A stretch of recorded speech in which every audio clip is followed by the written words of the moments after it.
If the Hornets don't cheer up and end the Leicester Tigers winning streak, they don't belong to black jerseys. December 5, 2004. Less than 3 weeks until Christmas Day, and there's no sign of peace and goodwill to all men in this picture. It's from the Causeway Stadium, Wickham, Wasps v Leicester Tigers, in the pool stage of the Heineken Cup. Whenever there is a Leicester Tigers v Wasps fixture, I always think of this photo. It's a Renaissance painting. It has everything, wrote the individual who tweeted it last week. I leave the art appreciation to my wife, but, yes, if you're looking for an image that summed up the club's rivalry, the rivalry of the Premiership during that decade, I would argue, then they don't come much better than this. That's me in the middle, exchanging pleasantries with my Tigers opposite number Martin Corey, who has his hand on my windpipe, as you do. To my right are Corey's teammates Julian White and Lewis Deacon, and on the fringe of the fracas, with a bloodthirsty grin, is Martin Johnson. I'm not sure my fellow forwards Joe Worsley and Simon Shaw are offering as much backup as I would like, but it's nice to know they are there. This image prompted former England prop David Flatman to tweet, Whitey's right hand or Deke. Tough one. I saw Julian's do some astonishing thing. We all tried to be tough and throw a few, but he had genuine heavyweight timing and power. Incomparable.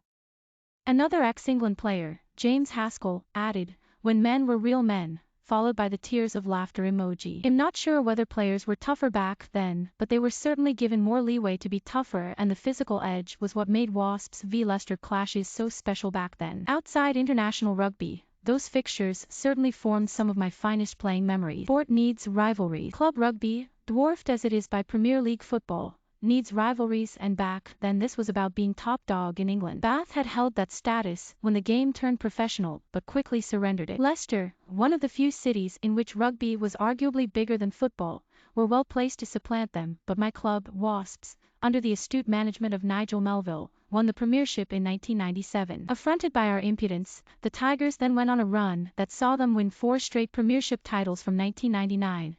Doubling up with the Heineken Cup in 2001 and 2002. I actually could have been part of it. In the mid-90s, before establishing myself with England, I was approached by Leicester's coaching director Tony Russ about joining a back row that already boasted Dean Richards, John Wells, and Neil Back. I was tempted, but, as he was trying to entice me on the phone, my partner, now wife, muttered something about geographical immobility. In layman's terms, the lady wasn't for moving. I dutifully deferred to her. I don't regret it, of course, because Leicester's dominance was a huge spur to Wasps. This was a period when both clubs provided a sizable contingent of the players who would help England win the World Cup.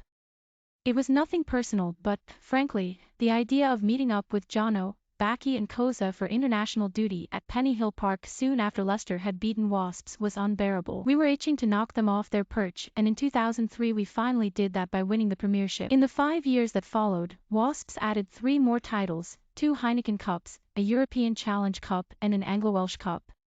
Throughout that period, the Tigers were the opponents whom we most wanted to beat. Which brings me back to that 2004 match. At the time, we were reigning Premiership and European champions, so now the target was on our backs and, fair play to Leicester, they edged us out that day, winning a thriller 37-31. One report of the game said that a fired-up Lawrence Dallaglio alleged that Leicester had been killing the ball all game and is already itching to redress the balance this weekend. Well, come out with a point to prove, said the former England captain. They won't have it easy. Not like Leicester, to kill the ball all game. Not like me to point it out. Our opponents didn't have it easy the following week at Welford Road, but, credit to them again, they came out on top 35-27. I recall Harry Ellis scoring a great individual try for them which started with a knock-on, as I pointed out to Alain Roland in the bar after. I think you'll find, ref, you made a mistake there, I politely informed him. I'm not sure Alain had much time for the idea that he made mistakes ever. They thrashed us too the following April. But hey, race the thing. In all the big matches between the two clubs in this period,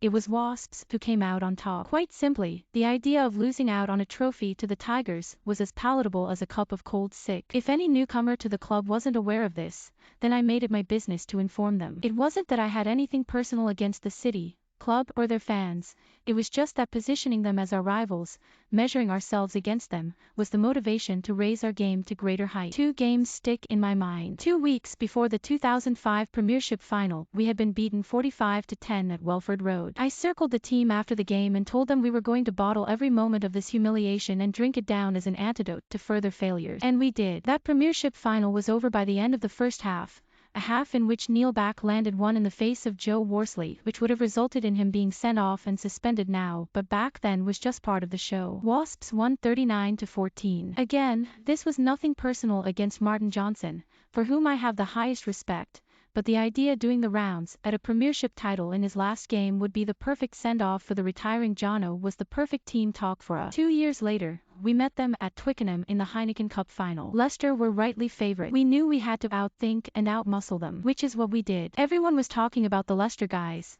They've had a fantastic season, but when you're underdogs it pumps you up, I said after the game.